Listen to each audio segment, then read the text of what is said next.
আসসালামু আলাইকুম ভিউয়ার্স, জানিয়ে দিব সর্বশেষ সংবাদগুলো।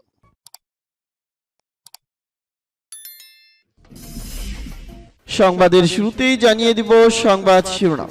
লাখো মানুষকে মরো না হয় মারো পরিস্থিতির মধ্যে ঠেলে দিয়েছে রাশিয়া, বললেন জেনেলক্সি। ইরাকে ভিন্ন ধর্ম অবলম্বীদের ওপর ইরানের ক্ষেপণাস্ত্র হামলা। ইউক্রেন রাশিয়া যুদ্ধ, পরমাণু অস্ত্র ব্যবহারে রাশিয়াকে উস্কানি দিচ্ছে ওয়াশিংটন, বললেন মস্কো। পশ্চিম তীরে ইসরায়েলের ভয়ানক অভিযান, বহু হতাহত। এবং জানিয়ে দিব সর্বশেষ গুরুত্বপূর্ণ সংবাদ। সত্যি না ধাপ্পা, পুতিনের পারমাণবিক হুমকি নিয়ে কেন উদ্বিগ্ন পশ্চিমারা। এতক্ষণ শুনছিলেন সংবাদ শিরোনাম, এখন শুনবেন সংবাদের বিস্তারিত। তো বন্ধুদের কাছে রিকোয়েস্ট রইল, এই ভিডিওতে একটা লাইক দিবেন, আর ভালো লাগলে অবশ্যই বন্ধুদের মাঝে শেয়ার করতে ভুলবেন না। লাখো মানুষকে মরো না হয় মারো পরিস্থিতির মধ্যে ঠেলে দিয়েছে রাশিয়া, বললেন জেনেলক্সি। ইউক্রেনের প্রেসিডেন্ট ভলোদিমির জেনেলক্সি বলেছেন, দখলকৃত 4 অঞ্চলে যে ভোট হয়েছে আন্তর্জাতিক আইন অনুসারে তা অবৈধ।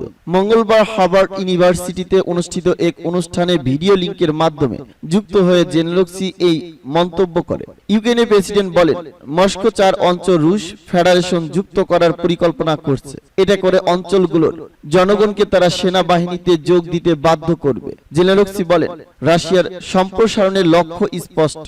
দখল দ্বারা দখলকৃত অঞ্চলে বসবাসকারীদের জোরপূর্বক তাদের সেনাবাহিনীতে নিতে চায়। তিনি বলেন, দখলকৃত লাখো ইউক্রেনীয়কে তারা মরো না হয় মারো অবস্থার মধ্যে ঠেলে দিয়েছে। মঙ্গলবার জাতিসংঘের নিরাপত্তা কাউন্সিলে পৃথক এক বক্তব্যে ইউক্রেনের প্রেসিডেন্ট আরো বলেন, ইউক্রেনের অঞ্চল রুশ ফেডারেশন যুক্তের অর্থ হবে রাশিয়ার প্রেসিডেন্ট পুতিনের সঙ্গে আলোচনার অবশিষ্ট কিছু না থাকা। ইরাকে ধর্ম অবলম্বীদের ওপর ইরানের ক্ষেপণাস্ত্র হামলা। ইরাকের উত্তরাঞ্চলে ক্ষেপণাস্ত্র ও ড্রোন হামলা চালিয়েছে ইরান। বুধবার ইরানের বিপ্লবী গার্ড বাহিনী দাবি করছে এটি জঙ্গি স্থাপনায় ক্ষেপণাস্ত্র ও ড্রোন হামলা চালানো হয়েছে। সতর্ক করে বলা হয়েছে আরো হামলা চালানো হতে পারে। ব্রিটিশ বার্তা সংস্থা রয়টার্স এ খবর জানিয়েছে। ইরাকি কুর্দিস্তানের এরবিল ও সুলাইমারিয়াতে চালানো এই হামলায় 9 জন নিহত ও 24 জন আহত হয়েছে বলে ইরাকের স্বাস্থ্যমন্ত্রী শামান বারানজানি এক বিবৃতিতে উল্লেখ করেন। ইরানে পুলিশের হেফাজতে মাহসা আমিনী নামের কুর্দি নারীর মৃত্যুতে বিক্ষোভে ইরানি সশস্ত্র কুর্দি ভিন্ন ধর্মাবলম্বীদের জড়িত থাকার অভিযোগ তোলার পর এই হামলার দাবি করল বিপ্লবী গার্ড বাহিনী। ইরাকি কুর্দি সূত্র রয়টার্সকে জানিয়েছে, বুধবার সকালে ইরাকি কুর্দিস্তানে সুলাইমানির কাছে অন্তত 10টি ইরানি কুর্দিদের ঘাঁটিতে ড্রোন হামলা চালানো হয়েছে। হতাহতের বিষয়ে বিস্তারিত কিছু জানা যায়নি। ইরানি কুর্দি বিরোধী দল কমলার এক সিনিয়র সদস্য রয়টার্সকে বলেন, তাদের বেশ কয়েকটি কার্যালয়ে হামলা চালানো হয়েছে। ইরাকি কুর্দি শহর কোয়ের মেয়র তারিক হায়দারি বলেছেন, এক অন্তঃসত্ত্বা নারী সহ 2 জন নিহত ও 12 জন আহত হয়েছেন। আহতদের কয়েকজনকে আশঙ্কাজনক অবস্থায় এরবিলের হাসপাতালে নেওয়া হয়েছে। ইরানের অভিজাত সামরিক ও গোয়েন্দা বাহিনী বিপ্লবী গার্ড বাহিনী বলছে, এলাকাটিতে সন্ত্রাসবাদ চলমান থাকলে হামলা অব্যাহত থাকবে। ইরানি হামলা নিন্দা জানিয়েছে ইরাকের পররাষ্ট্র মন্ত্রণালয়। ইউক্রেন রাশিয়া যুদ্ধ, পরমাণু অস্ত্র ব্যবহারে রাশিয়াকে উস্কানি দিচ্ছে ওয়াশিংটন, বললেন মস্কো। রাশিয়াকে পরমাণু অস্ত্র ব্যবহার করতে উস্কানি দিয়ে যাচ্ছে ওয়াশিংটন। রুশ পররাষ্ট্র মন্ত্রণালয়ের মুখপাত্র এ মন্তব্য করে বলেন, তারা এক্ষেত্রে কোনো সীমারেখা মানছে না। জাখারোভা বলেন, 7 মাসের বেশি সময় ধরে ইউক্রেন যুদ্ধ চলছে। আমেরিকা সহ ইউরোপীয় দেশগুলো ইউক্রেনকে সব ধরনের অস্ত্র দিয়ে সহায়তা করে যাচ্ছে। আবার মস্কোর কথিত পারমাণবিক ও রাসায়নিক অস্ত্র ব্যবহারের পরিণতি সম্পর্কে হুঁশিয়ারি দিচ্ছে। ইনা জানিয়েছে, মারিয়া জাখারোভা একটি রেডিও অনুষ্ঠানে বলেছেন, ওয়াশিংটন রাশিয়াকে পরমাণু অস্ত্র ব্যবহার করতে তাদের সমস্ত কৌশল কাজে লাগাচ্ছে। তিনি বলেন, এর পিছনে আমেরিকার অসৎ উদ্দেশ্য রয়েছে বলে মনে করা হচ্ছে। জাখারোভা বলেন, রাশিয়া আমেরিকার সঙ্গে বৈঠক করতে বেশ কয়েকবার পদক্ষেপ নিয়েছে। ওয়াশিংটনের ভূমিকা বিশ্বকে এরই মধ্যে বিপর্যয়ের দ্বার প্রান্তে ঠেলে দিয়েছে বলেও তিনি মন্তব্য করেন। তিনি বলেন, পরমাণু অস্ত্র ব্যবহার করার সিদ্ধান্তের বিষয়টি প্রেসিডেন্ট ভ্লাদিমির পুতিনের উপর নির্ভর করছে। অপরদিকে রাশিয়ার সাবেক প্রেসিডেন্ট দিমিত্রি মেদভেদেভ ইউরোপ ও আমেরিকার চাপের ব্যাপারে হুঁশিয়ারি উচ্চারণ করে বলেছেন, রাশিয়া আত্মরক্ষার প্রয়োজনে পরমাণু অস্ত্র ব্যবহার করার অধিকার রাখে। পশ্চিম তীরে ইসরায়েলের ভয়ানক অভিযান, বহু হতাহত। ফিলিস্তিনের অধিকৃত পশ্চিম তীরে ভয়ানক অভিযান চালিয়েছে ইসরায়েলের সেনারা। অভিযানে বহু মানুষ হতাহত হয়েছেন, অন্তত 4 ফিলিস্তিনি নিহত হয়েছেন, আহত হয়েছেন আরো অন্তত 44 জন। ফিলিস্তিনি কর্মকর্তাদের বরাত দিয়ে এ খবর জানিয়েছেন CNN।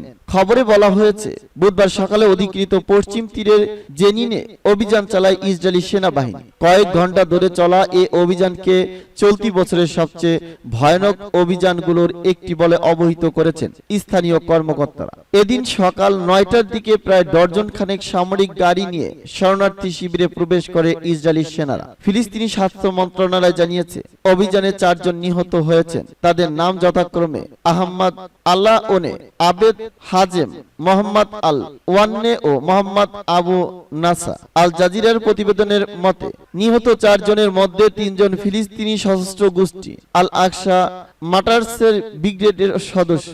এছাড়া আরো প্রায় 44 জন আহত হয়েছে বলে ফিলিস্তিনি স্বাস্থ্য মন্ত্রণালয় জানিয়েছে।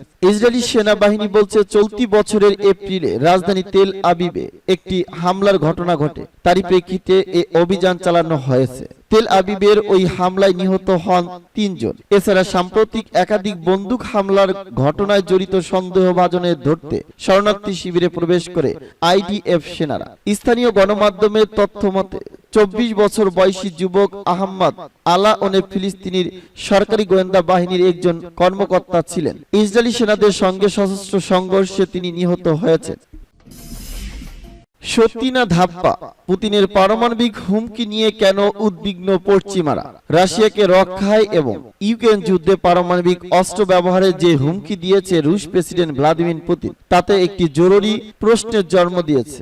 সাবেক এই KGB গুপ্তচর কি ধাপ্পা দিয়েছেন? পুতিন সতর্ক করে বলেছেন, এটি কোনো ধাপ্পা নয়। পশ্চিমার রাজনৈতিক, কূটনৈতিক ও পারমাণবিক অস্ত্র বিশেষজ্ঞরা এ বিষয়ে বিভক্ত। কয়েকজন বলছেন, ইউক্রেনে সামরিক ব্যর্থতা, আড়াল নিজেদের প্রেসিডেন্সি রক্ষা এবং পশ্চিমাদের আতঙ্কিত বা কিয়েভকে আত্মসমর্পণের পথে নিয়ে যেতে ভয় দেখাতে পুতিন একটি বা ছোট আকারের টেকনিক্যাল পারমাণবিক অস্ত্র ব্যবহার করতে পারে। পুতিনের হুমকির পর তার এই ঘনিষ্ঠ মিত্র ইউক্রেনে পারমাণবিক অস্ত্র ব্যবহারের সুনির্দিষ্ট হুমকি দিয়েছেন। এর অর্থ হলো, ইউক্রেনে দখলকৃত 4টি অঞ্চলকে রাশিয়ায় একীভূত করার পর যুদ্ধের তীব্রতা বাড়ানোর বিষয়টি বিবেচনা করছে ক্রেমলিন। 4 অক্টোবর রাশিয়ার পার্লামেন্ট ইউক্রেনে দখলকৃত 4টি ভূখণ্ডকে নিজেদের বলে স্বীকৃতি দিতে পারে। যখন এই ঘোষণা দেওয়া হয়, তখন নিজেদের ভূখণ্ড গুরুতর হুমকির মুখে রয়েছে বলে সম্ভাব্য রক্ষণাত্মক হামলা চালানোর বিষয়ে মস্কোর দৃষ্টিভঙ্গি স্পষ্ট হতে পারে। পারমাণবিক অস্ত্র ব্যবহার না করার যে ধারা চলে আসছে তা ভেঙে ফেলার দিকে গেলে রাশিয়ার মরিয়া মনোভাবের ইঙ্গিত তুলে ধরবে। ফলে পুতিন পারমাণবিক অস্ত্র ব্যবহার করবেন কিনা তা শেষ পর্যন্ত নির্ভর করছে তিনি এই সংঘাতে নিজেকে কতটা কোণঠাসা মনে করেন তার উপর। এখন পর্যন্ত চলমান সংঘাতে নিজেকে পরাজিত মনে করছে না সাবেক এই পরাশক্তি। বিশ্বের একটি বৃহৎ পারমাণবিক অস্ত্র ভান্ডার নিয়ন্ত্রণ করেন পুলিশ। এর মধ্যে রয়েছে নতুন প্রজন্মের হাইপারসোনিক অস্ত্র এবং পশ্চিমাদের তুলনায় 10 গুণ বেশি ট্যাকটিক্যাল পারমাণবিক অস্ত্র। যুক্তরাষ্ট্র ও ন্যাটো সামরিক জোটের মিত্ররা পুতিনের এই হুমকিকে গুরুত্বের সঙ্গে বিবেচনা করছে। রাশিয়ায় দায়িত্ব পালন করা সাবেক ব্রিটিশ রাষ্ট্রদূত টনি ব্লেন আগস্টে পুতিনের হুমকির আগে বলেছিলেন, যদি রাশিয়া যুদ্ধে হারের দিকে যায় এবং খুব খারাপভাবে হেরে যায় এবং পুতিনের পতন বা পারমাণবিক অস্ত্র ব্যবহারে কোনো একটি বেছে নিতে হয়, তাহলে তারা পারমাণবিক অস্ত্র ব্যবহারের পথ বেছে নিতে পারে। নিজের সর্বশেষ মন্তব্যে পুতিন নির্দিষ্টভাবে পশ্চিমাদের সতর্ক করে বলেছেন, রাশিয়ার আঞ্চলিক অখণ্ডতার রক্ষায় সম্ভাব্য সব উপায় অবলম্বন করবেন তিনি। একই সঙ্গে তিনি অভিযোগ করেছেন, পশ্চিমারা রাশিয়ার উপর সম্ভাব্য পারমাণবিক হামলার কথা বিবেচনা করছে। পুতিন বলছেন, এটি কোনো ধাপ্পা নয়। যারা আমাদের পারমাণবিক অস্ত্র দিয়ে ব্ল্যাকমেইল করার চেষ্টা করবে, তাদের মনে রাখা উচিত পরিস্থিতি বদলে যেতে পারে এবং তা তাদের দিকে মোড় নিতে পারে।